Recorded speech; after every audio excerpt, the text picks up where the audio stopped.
All right, Joe, thanks for that quick response. So what does systems theory have to do with mysticism? Not much, actually. I mean, I don't want to make it sound like science has to prove spirituality, or that science has to start investigating this like it investigates everything else, and it designs technologies and whatnot, because you can't really investigate spirituality that way. And I don't really want to imply that that's possible. I mean, you can investigate meditation with fMRIs and brain imaging techniques, and you can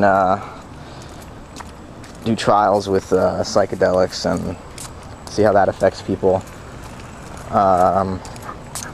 Which I'll try to post a link to one of the studies that's been done on psilocybin and mystical states, which is really interesting, and there's a lot of ongoing research about that. Come here. Hey. I'm giving the walk here. Come on. Tyler.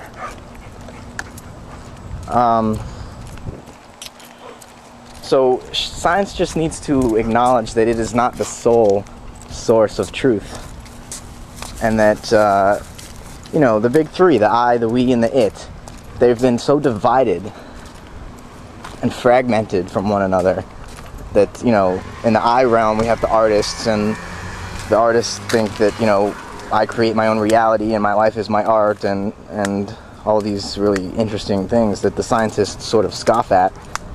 They're in the it realm, and they measure these objective realities, and, you know, these two halves don't really get along. The I and the it, they're sort of at war with one another. The scientists and the artists sort of typically don't come to the same conclusions about the nature of reality. There are some artists who are also scientists, and that's a unique combination, but those people tend to be somewhat almost schizophrenic in their views. I think Hofstadter is actually a good example of that, because he obviously appreciates art, and you know, classical music has a huge role to play in his understanding of life, but at the same time, his science is reductionistic. And I don't know how those two go together. Maybe he does, and I'd like to see an explanation of that from him, or from someone else who understands his views. And then in between the I and the it, there's the we, and that's ethics. That's, you know, the outer side of that, the objective side of that would be society, but the inward subjective side of that, of the we, is intersubjectivity. It's communication, because we don't communicate with society ever. Society is an idea, an abstraction that we never really encounter but in our minds and in our language. When we encounter people on the street, that's an intersubjective confrontation between two subjects. There's no place for objectivity to sort of interfere or stand between you and the other people. So, you know, you're not experiencing society, you're experiencing an individual or a group of individuals, and they're experiencing you. And these three realms have you know, been torn apart from one another, and that's where the majority of our social ills come from, I think. Where our ecological problems come from, where our individual psychological problems come from. We don't have a coherent understanding of our world anymore, because the institutions that run our society, you know, the art critics and the media and the artists themselves, and then the religious institutions, the churches and the temples, and then the universities and academia, they're all at war with one another. And, you know, people, various kinds of people give their allegiance to various types of organizations, and depending on which organizations you give your allegiance to, you know, you have a certain kind of set response to each of the other institutions, and each institution tries to carve out its own territory and make its own truth claims, and they don't really jive well with one another, and so, you know, people are unable to communicate anymore. So where am I really going with all this? System science has shown the limits of our understanding. We can't understand the world like we can understand a machine. because the world itself is not separate from us, and we can't build something that way.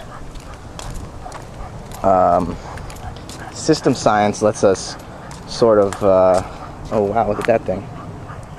System science lets us predict nature in a reasonably accurate way, but we can't necessarily control it. If we're going to control it, it's more like we have to get into symbiosis with it in a more effective way. So, you know, we can use science and technology instead of to build factories that pump CO2 into the atmosphere. We can develop some kind of bacteria that absorbs CO2 and lets out oxygen. And I think there's already several groups of scientists working on that and researching that type of technology. But even in biotechnology, there's a lot of scary, frightening applications that, you know, so there's good and evil in all of this. And that's why, you know, the coming years and decades are going to be so chaotic, I think, and there's going to be so much change, because on the one hand we have these really positive applications of science and technology to save the ecosystem and to get back into balance, because, you know, technology isn't inherently bad. It's just bad when the only motivating factor for its design and application is economics and profit, because economics is based on a model of nature that says that there's an unlimited number of resources that the economy can just you know, take from.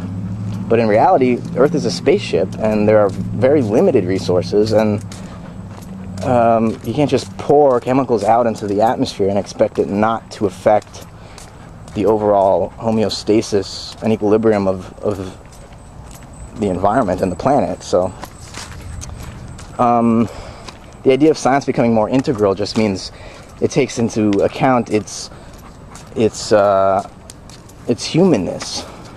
And that just means, you know, for life to be sustained, especially for the complex life that we know as human beings, the intelligence that we exist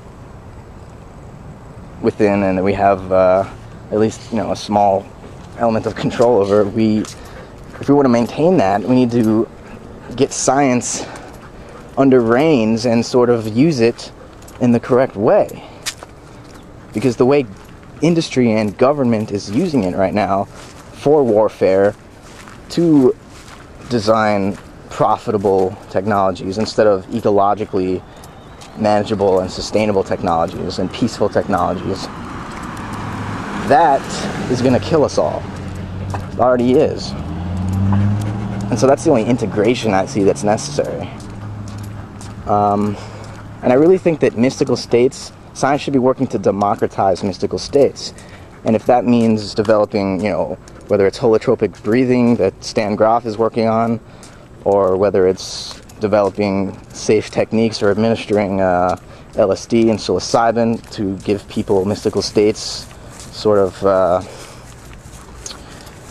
immediately without all the meditation and training and effort that goes into yogic or Buddhist training and whatnot. I mean, we might be at the point in time where we don't have time to let people really train in the standard way.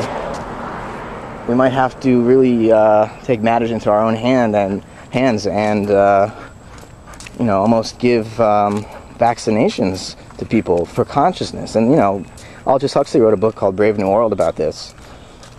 And definitely there are pitfalls and the downside to this idea. But, you know, I'm not saying it should happen. I'm just raising the issue. But, yeah, I think this video might be over, so over 10 minutes, so I'll end it. But, yeah, we'll see if I answered any questions this time, or if I just ranted.